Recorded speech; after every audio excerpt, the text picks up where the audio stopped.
എൻ്റെ വീട് കോഴിക്കോട് കല്ലാച്ചിയിലാണ്. എൻ്റെ വീട്ടിൽ അച്ഛൻ, അമ്മ, അനിയത്തിയാണുള്ളത്. അച്ഛൻ സെക്ഷണൽ ഫോറസ്റ്റ് ഓഫീസറാണ്. അമ്മ ഹൗസ് വൈഫാണ്.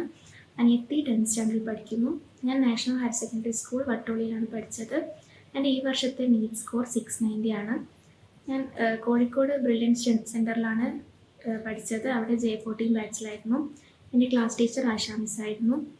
എനിക്ക് ബ്രില്യൻറ്റിൽ ഏറ്റവും യൂസ്ഫുള്ളായിട്ട് എനിക്ക് തോന്നിയത് ബ്രില്യൻറ്റിലെ എക്സാംസ് ആണ്. വീക്കിലി എക്സാംസ് ഉണ്ടാകുമായിരുന്നു. ആ എക്സാംസ് ചെയ്തതിൽ കൂടെ തന്നെ നമുക്ക് നല്ല ക്വസ്റ്റ്യൻസ് കിട്ടുമായിരുന്നു. അതിൽ തെറ്റിയ ക്വസ്റ്റ്യൻസൊക്കെ അനലൈസ് ചെയ്താൽ തന്നെ നമുക്ക് കുറേ ഇമ്പ്രൂവ് ചെയ്യാൻ പറ്റും. അപ്പോൾ എക്സാംസിന് ശേഷം ബ്രില്യൻറ്റിൽ കോർഡിനേറ്റർ സാർ ജോർജ് സാർ വന്നിട്ട് റാങ്ക് അനാലിസിസ് നടത്തും. അപ്പോൾ നമുക്ക് മാർക്ക് കുറയുന്ന സമയത്തും സാർ നമ്മളെ നന്നായി മോട്ടിവേറ്റ് ചെയ്യായിരുന്നു.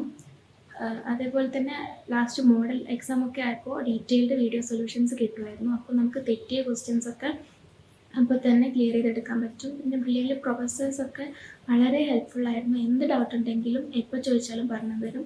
വളരെ ക്രിസ്റ്റൽ ക്ലിയർ ആയിട്ടാണ് പറഞ്ഞു തരാം. അത്രയും ഹെൽപ്ഫുള്ളായിരുന്നു. നമുക്ക് തെറ്റിയ ക്വസ്റ്റ്യൻസ് അപ്പോൾ തന്നെ മിസ്റ്റേക്ക് ബുക്ക് ഉണ്ടാക്കുകയാണെങ്കിൽ ലാസ്റ്റൊക്കെ എത്തുമ്പോൾ നമുക്കത് നല്ല യൂസ്ഫുൾ ആയിരിക്കും. അതേപോലെ തന്നെ ബ്രില്യൻറ്റിലെ ലേണിംഗ് ആപ്പിൽ നമുക്ക് ലെവൽ വൈസ് ക്വസ്റ്റ്യൻസ് കിട്ടുമായിരുന്നു. ആ ക്വസ്റ്റ്യൻസിൽ ലെവൽ വൈസ് ചെയ്യുമ്പോൾ നമുക്ക് കുറേ ഇമ്പ്രൂവ്മെൻറ്റ് ഉണ്ടാവും. അതുപോലെ ബ്രില്യൻറ്റിലെ സ്റ്റഡി മെറ്റീരിയലും വളരെ യൂസ്ഫുൾ ആയിരുന്നു. അതേപോലെ എല്ലാ വീക്കിലും ഞങ്ങളുടെ സെൻറ്റർ ഡയറക്ടർ ജോർജ് സാർ എപ്പോഴും വരുമായിരുന്നു. സാറ് വളരെ മോട്ടിവേറ്റിംഗ് ആയിരുന്നു. മോട്ടിവേറ്റ് ചെയ്ത് നമുക്ക് നല്ല കോൺഫിഡൻസ് തരുമായിരുന്നു. പിന്നെ എൻ്റെ ഹോസ്റ്റൽ വൈറ്റ് ലൈൻ ആയിരുന്നു. ഇവിടെ വാർഡൻസ് ആശാ മിസ്സും സാന്ദ്ര മിസ്സും ആയിരുന്നു. 2 മിസ്സുമാരും വളരെ ഹെൽപ്ഫുള്ളും സപ്പോർട്ടീവായിരുന്നു.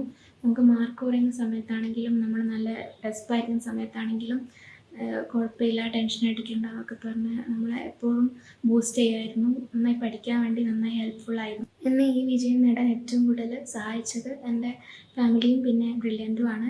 ബ്രില്യൻറ്റിൽ എനിക്ക് ഏറ്റവും കൂടുതൽ നന്ദി പറയാനുള്ളത് ബ്രില്യൻറ്റിലെ പ്രൊഫസേഴ്സിനോടും പിന്നെ ഡയറക്ടർ സാർ ജോർജ് സാറിനോടും കോർഡിനേറ്റർ സാർ ജോർജ് സാറിനോടും പിന്നെ എൻ്റെ ക്ലാസ് ടീച്ചർ ആശാ മിസ്സിനോടുമാണ്. ആശാ മിസ് എപ്പോൾ എൻ്റെ കൂടെ ഉണ്ടായിരുന്നു. ഞാൻ എപ്പോൾ വിഷമിച്ചിരിക്കുമ്പോൾ മിസ്സിനോട് ഞാൻ പറയാതെ തന്നെ മിസ്സിന് മനസ്സിലാവുമായിരുന്നു. മിസ് എപ്പം വേണമെങ്കിലും എപ്പം നമ്മൾ സങ്കടം പറയുകയാണെങ്കിൽ മിസ് അതിന് സൊല്യൂഷൻ പറഞ്ഞു തരുമായിരുന്നു. മിസ് അത്രയും ഹെൽപ്ഫുള്ളായിരുന്നു. പിന്നെ അതേപോലെ ഞങ്ങളുടെ സെൻറ്റർ കോർഡിനേറ്റർ ജോർജ് സാർ എപ്പോൾ നമ്മളിപ്പോൾ ഏറ്റവും കൂടുതൽ വീക്കായിരിക്കുന്ന സമയത്തും സാറിനോട് സംസാരിക്കുമ്പോൾ നല്ല കോൺഫിഡൻസ് കിട്ടുമായിരുന്നു. നമ്മളെ ഈ ഏറ്റവും കൂടുതൽ ചേർത്ത് പിടിച്ചതാണ് ഇവരോടാണ് ഏറ്റവും കൂടുതൽ നന്ദി പറയാനുള്ളത്. Thank you. എൻട്രൻസ് സംബന്ധമായ വാർത്തകളും അപ്ഡേഷനുകളും ഏറ്റവും വേഗം ആധികാരികമായി അറിയാൻ ബ്രില്യൻ സ്റ്റഡി സെന്റർ പാല യൂട്യൂബ് ചാനൽ സബ്സ്ക്രൈബ് ചെയ്യുക, ബെൽ ഐക്കൺ അമർത്തുക, ഈ വീഡിയോ മറ്റു സുഹൃത്തുക്കളിലേക്കും മാക്സിമം ഷെയർ ചെയ്യുക.